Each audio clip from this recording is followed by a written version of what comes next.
Assalamualaikum warahmatullahi wabarakatuh. Hai semua. Nah, kali ini saya dan teman-teman saya akan membawakan satu video pembelajaran matematika dengan judul struktur soal pengurangan dan perkalian. Nah, saya nggak mau sendirian loh, jadi langsung aja kita panggil teman saya. Sini guys. Hai guys. Hai semuanya. Nah, sebelum masuk materi, alangkah lebih baiknya kalau kita berkenalan terlebih dahulu ya. Perkenalkan, nama saya Putri Khairina Nasution. Nama saya Umi Irfiani. Nama saya Mutia Maulidia. Nah, kami ini adalah kelompok gabungan pasangan B dan C, Dan kami dari PGMI 5 Stambul 2018. Universitas Islam Negeri Sumatera Utara. Baik, untuk mempersingkat waktu, langsung aja kita masuk ke pembahasan pertama yang akan dibawa oleh Umi Irfiani. Yang pertama, saya akan menjelaskan tentang pengurangan. Apa sih itu pengurangan? Pengurangan merupakan salah satu dari 4 operasi dasar aritmatika, dan pengurangan merupakan kebalikan dari penjumlahan. Maka, pengurangan ini merupakan proses mengambil sebagian atau seluruhnya sehingga hasil atau sisanya itu menjadi lebih sedikit. Makanya, dia dikatakan kebalikan dari penjumlahan. Nah, untuk memudahkan cara pengajaran operasi pengurangan ini dibagi menjadi beberapa tahap. Yang pertama ada tahap pengenalan awalan, yang kedua ada tahap tradisional, dan yang terakhir ada tahap mental. Saya akan menjelaskan tahap pengenalan awalan. Dalam tahap ini diperkenalkan konsep selisih berkaitan dengan kehidupan sehari-hari. Jadi contohnya seperti kita bisa menggunakan kegiatan peserta didik yang sering dilakukan dalam kehidupan sehari-harinya. Saya menggunakan sebuah kelereng atau guli. Contohnya ini kelereng atau guli ya. Nah, berapa yang saya punya guli ini? 1, 2, 3, 4. Saya mempunyai 4 kelereng atau guli. Namun pada saat mau dimainkan, ada 2 guli yang rusak sehingga kita tidak bisa menggunakannya, lalu kita buang. Berapa guli yang kita punya? 1, 2. Maka ada 2 guli yang harus kita mainkan. Nah, dari permainan ini sudah dijelaskan tentang bagaimana itu pengurangan. Dengan mengajarkan fakta ini terus-menerus kepada peserta didik, mereka akan menarik kesimpulan tentang operasi pengurangan ini dengan tepat, walaupun hal ini belum dijelaskan dengan tertulis. Nah, selanjutnya saya akan menjelaskan tentang tahap pengurangan tradisional. Pada tahap ini tentunya sudah dimulai dengan penulisan simbol pengurangan, yaitu seperti ini. Atau dikatakan dengan minus. Nah, pada tahap ini pula seharusnya anak didik sudah dapat mengabstraksikan konsep bilangan ke dalam suatu notasi desimal tertulis. Kemudian urutan pengajarannya yaitu dilihat dari kesulitan sang anak, yaitu berdasarkan banyaknya digit bilangan yang terlibat, seperti satuan, puluhan, ratusan, dan seterusnya. Dan pada tahap ini pula seharusnya pendidik mengajarkan cara pengajarannya ini secara berulang-ulang agar anak didik dapat menguasai materi dengan mahir. Nah, sekarang saya akan menjelaskan bagaimana cara mengajarkan pengurangan satuan. Pada level ini merupakan masa transisi dari bentuk pengajaran verbal pada tahap pengenalan ke dalam bentuk pengajaran tertulis. Jadi saat kita mengajarkannya, kita harus tetap mengilustrasikannya dengan menggunakan jari tangan kita. Nah, contohnya adalah 4 dikurang 2. Kita gunakan jari tangan kita seperti ini. 4. 1, 2, 3, 4. Lalu kita buang, kita asingkan 2 jari kita turunkan, sisanya adalah 2. Berarti 4, 1, 2, 3, 4 dikurang 2, karena kita buang 2 jari kita, sisanya menjadi 2. Lalu kita tuliskan ke sini. Hasilnya 4 dikurang 2 sama dengan 2. Selanjutnya saya akan menjelaskan tentang cara mengajarkan pengurangan belasan. Pada tahap ini sudah muncul konsep abstrak tentang asosiasi posisi puluhan. Nah, contohnya adalah 12 dikurang 7. Kita ilustrasikan angka 12-nya menggunakan 10 jari tangan kita dan 2 disimpan di mulut. Lalu dikurangkan dengan 7. Kita hitung ya. 1, 2, 3, 4, 5, 6, 7. Lalu yang 2 disimpan di mulut tadi kita pindahkan ke jari tangan kita. 1, 2. Berapa hasilnya? Kita hitung sama-sama. 1, 2, 3, 4, 5. Jadi hasilnya adalah 12 dikurang 7 sama dengan 5. Nah, selanjutnya yaitu cara mengajarkan pengurangan puluhan. Di sini kita mulai menggunakan cara penulisan angka-angka bersusun dan mulai meninggalkan ilustrasi dengan jari tangan kita tadi. Untuk mengajarkannya dimulai dengan angka puluhan murni. Contohnya seperti ini. Kita letakkan angka 50, lalu letakkan di bawahnya angka 30. Tarik garis buat simbolnya. Begini. Lalu kita hitung dari yang satuannya dulu, terlebih dahulu. 0 dikurang 0 sama dengan 0. Lalu masuk ke yang puluhan, yaitu 5 dikurang 3 sama dengan 2. Jadi 50 dikurang 30 sama dengan 20. Nah, yang terakhir adalah tahap pengurangan mental. Pengurangan mental ini adalah cara berhitung dengan hanya menggunakan otak manusia, tanpa dengan bantuan peralatan yang lain. Dalam penelitian didapatkan kesimpulan bahwa perhitungan mental ini dapat meningkatkan kepercayaan diri, kecepatan merespon, ingatan, dan daya konsentrasi pada praktisinya atau subjeknya, yaitu anak didik kita. Nah, kunci utama dalam pengurangan secara mental ini adalah ingatan atau memori. Dalam mengurangkan dari 0 sampai 9 yang sudah di luar kepala. Berdasarkan cara visualisasinya, pengurangan mental ini dapat dibagi menjadi 2 kategori. Yang pertama adalah visualisasi langsung dan yang kedua adalah visualisasi objek. Yang akan saya jelaskan pertama adalah visualisasi langsung. Nah, di sini konsep metode horizontal ini mulai berperan secara dominan.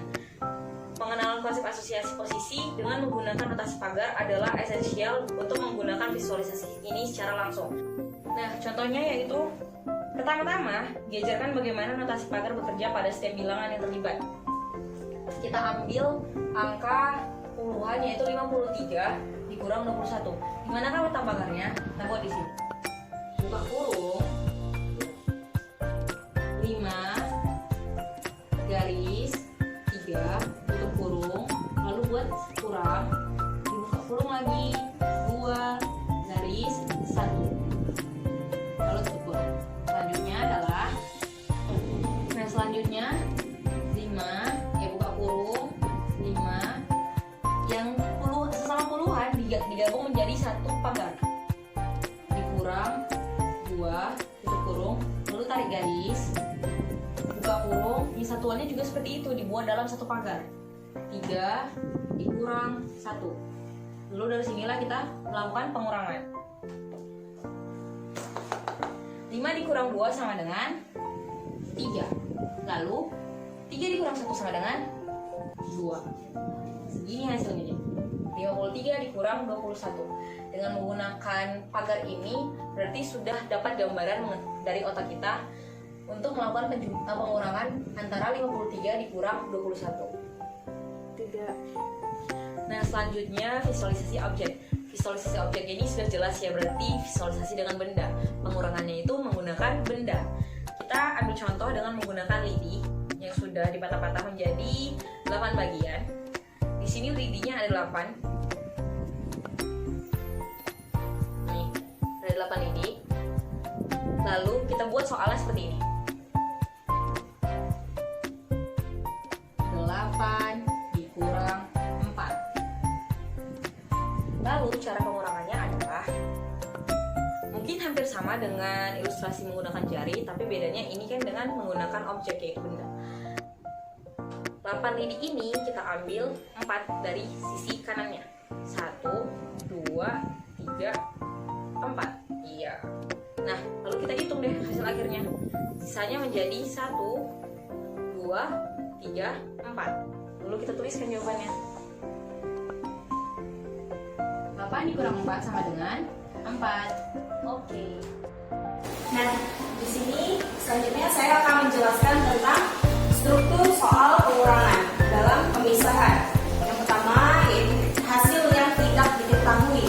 Contoh soalnya, saya mengambil contoh soal yang seperti ini. Sandra memiliki 8 koin, lalu ia memberikan 4 koin kepada Ayu. Nah, pertanyaannya, berapakah sisa uang Sandra? Kita bisa menjawabnya seperti ini.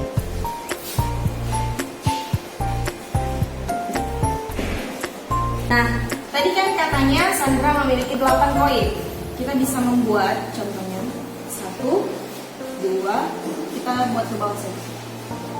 2, 3, 4, 5, 6, 7, 8. Nah, ini kita bisa buat, ini tuh miliknya si Sandra. Lalu dia memberikan 4 koin kepada Ayu. Ini punya Ayu. Diberikan 1, diberikan 2, diberikan ketiga, diberikan 4. Nah, lalu pertanyaannya, berapakah sisa uang Sandra? Kita bisa melihat berapakah sisa uang si Sandra yang setelah diberikan kepada Ayu. Kita bisa melihatnya, kita hitung sama-sama. 1, 2, 3, 4. Nah, ada 4. Berarti sisa uang Sandra setelah diberikan kepada Ayu adalah 4 koin. Maka 8 kurang 4 sama dengan 4. Nah, selanjutnya yaitu perubahan yang tidak diketahui. Tadi kan saya sudah menjelaskan bagaimana contoh soal dari hasil yang tidak diketahui. Jadi selanjutnya yaitu perubahan yang tidak diketahui. Contoh soalnya yaitu Sandra memiliki 8 koin. Dia memberikan beberapa koin kepada saya. Nah, disinilah yang dimaksudkan perubahan yang tidak diketahui. Makanya dia dikatakan contoh soal yang perubahannya itu yang tidak diketahui. Sekarang dia memiliki 4 koin. Pertanyaannya, berapa banyak koin yang dia berikan kepada Ayu? Nah, cara menjawabnya bisa seperti ini. Kita lihat soalnya. Sandra memiliki 8 koin. Kita bisa buat seperti ini. 1, 2, 3, 4, 5, 6, 7, 8. Ini merupakan koin Sandra yang pertama, uang Sandra yang dimilikinya. Soalnya dia memberikan beberapa koin kepada Ayu. Tidak diketahui berapa yang diberikannya. Makanya ini termasuk soal perubahan yang tidak diketahui. Sekarang dia memiliki 4 koin. Uang Sandra yang dimilikinya setelah memberikan beberapa koin kepada Ayu ada 4. Berarti 1, 2, 3, 4. Di sini merupakan koin Sandra yang kedua. Maksudnya koin Sandra yang ia miliki setelah diberikannya beberapa koin kepada Ayu. Nah, kita lihat di sini selisih antara uang Sandra yang pertama dengan uang Sandra yang kedua. Uang Sandra yang ia miliki setelah diberikannya beberapa koin kepada Ayu. Kita kira bersama. Ada 1, 2, 3, 4. Ada 4 koin. Maka koin yang Sandra berikan kepada Ayu ada 4 koin. Inilah jawabannya, ada 4 koin. Atau bisa kita gunakan cara seperti ini. Uang Sandra yang awal mulanya ada 8 dikurang dengan uang Sandra yang ia miliki setelah ia berikan beberapa koin kepada Ayu ada 4. Maka 8 dikurang 4, 1, 2, 3, 4 ada 4 koin.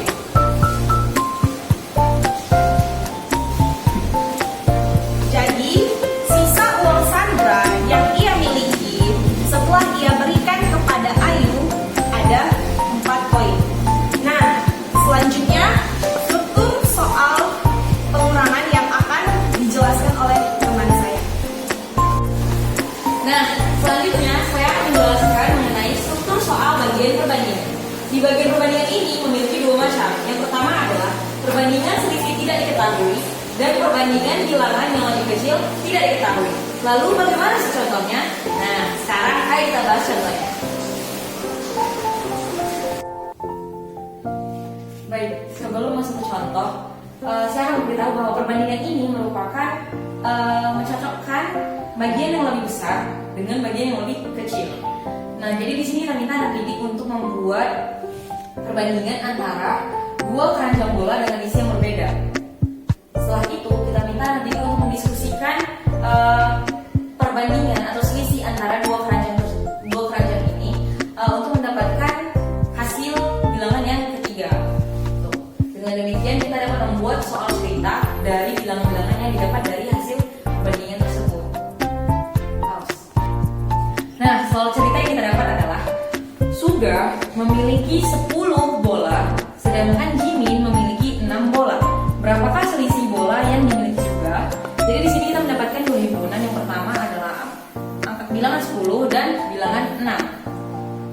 Nah, karena Suga memiliki 10 bola, jadi di keranjang satu ini ada 10 bola, 1, 2, 3, 4, 5, 6, 7, 8, 9, 10. Sedangkan Jimin memiliki 6 bola, yaitu 1, 2, 3, 4, 5, 6. Kita tulis di sini supaya jelas. Ini keranjang bola milik Suga, dan yang ini keranjang bola milik Jimin. Nah, untuk mengetahui jawabannya, mari kita arsir bola Suga sebanyak dengan bola yang dimiliki oleh Jimin. Pertama kita arsir dulu bola Jimin. Yang pertama. Lalu kita arsir bola Suga yang pertama. Lalu bola Jimin yang kedua. Lanjut lagi punya Suga yang kedua. Lanjut yang ketiga.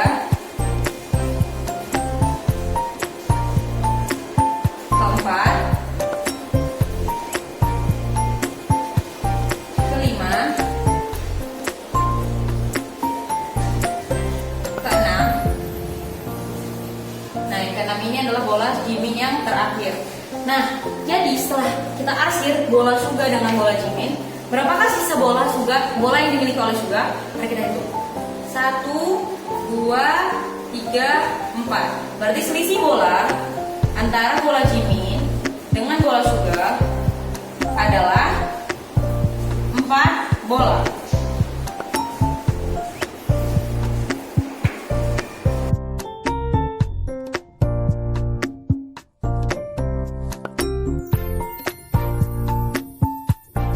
Nah, pada soal cerita sudah diberitahu berapa bilangan himpunannya, yaitu 12 dengan 18.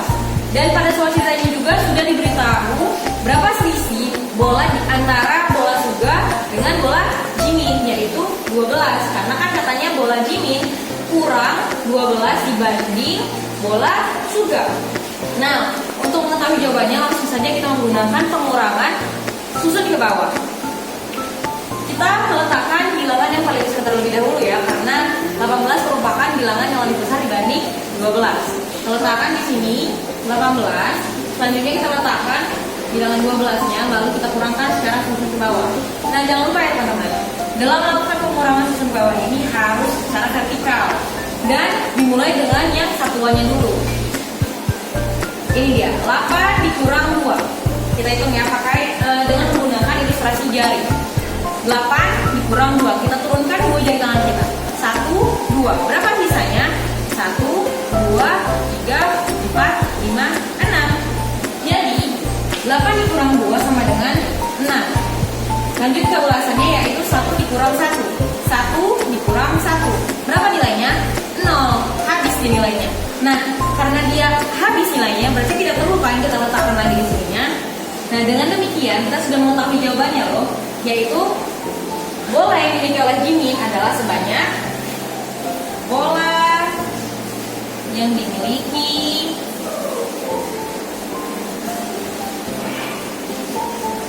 oleh Jimin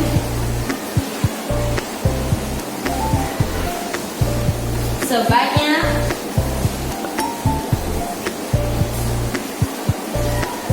6 buah bola. Ini dia jawabannya. 18 kurang 12 sama dengan 6. Nah, baik. Itulah tadi penjelasan mengenai struktur soal bagian perbandingan. Selanjutnya kita akan mendengarkan penjelasan mengenai struktur soal perkalian yang akan dijelaskan oleh teman saya, yaitu Mutia Maulida. Nah, baiklah, di sini saya akan menjelaskan tentang perkalian. Nah, di mana perkalian itu adalah operasi matematika penskalaan satu bilangan yang satu dengan yang lain. Nah, bisa juga disederhanakan bahwa perkalian adalah penjumlahan berulang. Nah, langsung saja saya akan menjelaskan tentang cara-cara mengajar perkalian. Nah, yang pertama itu kita harus mengajarkan dasar perkalian terlebih dahulu. Misalnya seperti ini. 4 dikali 3 hasilnya bisa sama dengan 4 tambah 4 tambah 4. Nah, yang kedua itu adalah kita harus menjelaskan bagaimana sifat komutatif itu dapat mempermudah semuanya. Nah, contohnya ialah 3 dikali 7 hasilnya sama dengan 7 dikali 3. Nah, yang ketiga, kita harus menjelaskan pola-pola khusus pada tiap perkalian. Nah, contohnya, semua perkalian 10 diakhiri dengan angka 0. Atau hasil perkalian 0 sama dengan 0. Nah, yang terakhir atau yang keempat, kita harus menjelaskan bagaimana cara cepatnya. Nah, yang pertama itu, perkalian 11 bisa kita cari cara cepatnya adalah misalnya 3 dikali 11. Tinggal mengulang kata angka 3 dua kali. 33. Seperti itu. Nah, selanjutnya saya akan menjelaskan struktur soal perkalian. Nah, di sini saya akan menjelaskan struktur soal pada perkalian. Sebenarnya struktur soal pada perkalian ini ada 4, namun yang saya akan jelaskan adalah 2. Nah, yang pertama itu ialah soal perbandingan multiplikatif, di mana contohnya ialah Jill mengambil 6 buah apel dan Mark mengambil 4 kali lebih banyak dari Jill.